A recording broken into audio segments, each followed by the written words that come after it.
Thank you for listening to the 360 Degrees Inc. audiobook summary. Please don't forget to subscribe to our channel and share the knowledge by liking and sharing this post. Welcome to the audio summary of The Fearless Organization by Amy Edmondson. This book is a practical guide to creating psychological safety in the workplace to encourage innovation, learning, and growth. Psychological safety is a shared belief that it's safe to take interpersonal risks within a group. It's about feeling that you can speak up, ask questions, and make mistakes without fear of negative consequences. In today's fast-paced and ever-changing work environment, psychological safety is critical to a team's success. In this book, Amy Edmondson provides numerous case studies and examples from various industries to illustrate the importance of psychological safety and how it can be fostered in organizations. Edmondson begins by defining psychological safety and explaining its importance in creating a culture of openness and accountability.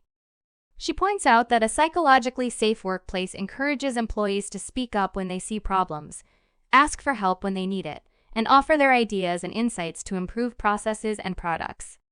It can also drive innovation and experimentation, which ultimately leads to better business results. The author then discusses the barriers that often prevent organizations from establishing psychological safety. These include fear of failure, lack of communication, and hierarchy. Edmondson explains how these barriers can lead to a culture of silence and how leaders can overcome them by creating an environment that promotes trust and openness. One of the most inspiring case studies that Edmondson shares is about the South Central Foundation in Alaska. The foundation provides healthcare services to Alaska Native and American Indian people, and its approach to psychological safety has been hugely successful. The organization has created a culture of openness, where employees are encouraged to share their thoughts and ideas freely. The result is a highly engaged workforce that is committed to improving the health and well-being of their community. Another example is from Google, where the company's Project Aristotle studied the qualities of successful teams. The study found that the most successful teams had one thing in common: psychological safety. When team members felt that they could speak up and take risks without fear of retribution, they were more likely to share their ideas and collaborate effectively. Edmondson provides practical advice on how leaders can create a psychologically safe environment.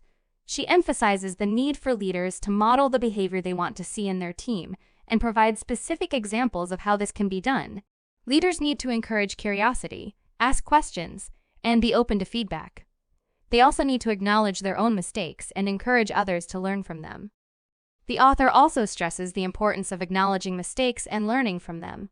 In one case study, she shares how a hospital in the UK introduced a no-blame approach to medical errors.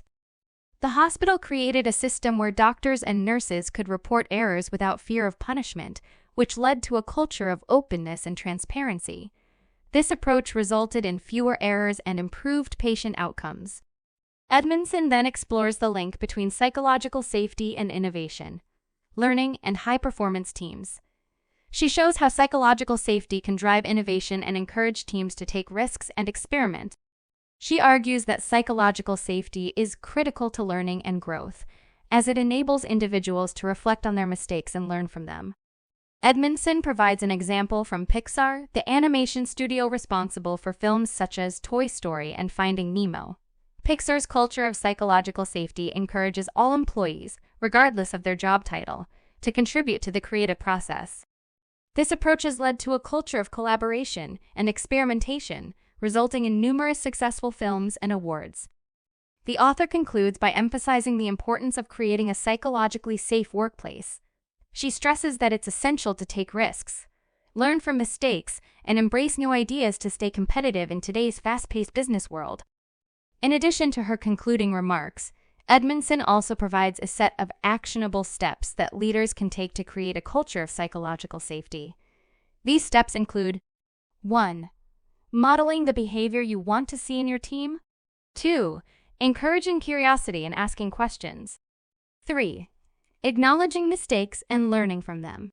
4. Supporting experimentation and taking risks. 5. Embracing diverse perspectives and ideas. 6. Encouraging open communication and feedback. 7. Providing opportunities for growth and development. 8. recognizing and rewarding innovation and creativity. By following these steps, leaders can create a culture of psychological safety that fosters innovation, learning, and growth. In conclusion, The Fearless Organization is an essential read for anyone looking to create a culture of openness and accountability in their workplace. The book is well-written, engaging, and packed with practical advice and case studies that illustrate the importance of psychological safety. Leaders who embrace the principles outlined in this book will be well on their way to creating a high-performance team that can innovate, learn, and grow. Psychological safety is not about being nice. It's about giving candid feedback, openly admitting mistakes, and learning from each other. Bonus. A thought-provoking question by 360 Degrees Consulting Inc. So what's the difference between psychological safety and trust? Many people use the terms trust and psychological safety interchangeably, but they are actually two distinct concepts. Trust is the belief that someone or something is reliable, and competent. It is a fundamental aspect of any healthy relationship, whether it is between individuals, teams, or organizations. Trust is built over time through consistent behavior and actions that demonstrate reliability, honesty, and competence. While trust and psychological safety are related, they are not the same thing. Trust is a necessary but not sufficient condition for psychological safety. You can trust someone and still not feel comfortable sharing your ideas with them. Conversely, you can feel psychologically safe with someone even if you don't fully trust them yet. Let's look at an example to illustrate the difference between trust and psychological safety. Imagine you are working on a team with a colleague who is always on time, delivers high-quality work, and is generally reliable. You trust them to do their job well. However, if you feel like you can't ask them questions or share your own ideas without fear of being judged or dismissed, then you don't feel psychologically safe around them. On the other hand, imagine you are working with a colleague who is new to the team and hasn't yet built up a track record of reliability or competence. You might not fully trust them yet. However, if they create a welcoming and supportive environment where everyone feels comfortable speaking up and taking risks, then you might feel psychologically safe around them. So, why is it important to distinguish between trust and psychological safety? Well, because they require different strategies to build and maintain. Building trust requires consistent behavior over time, while creating psychological safety requires intentional efforts to create a safe and supportive environment. In conclusion, trust and psychological safety are both important for healthy relationships and effective teamwork. While they are related, they are not the same thing and require different strategies to build and maintain. By understanding the difference between trust and psychological safety, leaders can create a culture that fosters both and enables their teams to achieve their full potential. Thank you for listening to this audio summary of The Fearless Organization by Amy Edmondson and our bonus topic, trust. We hope that you found this summary informative and inspiring.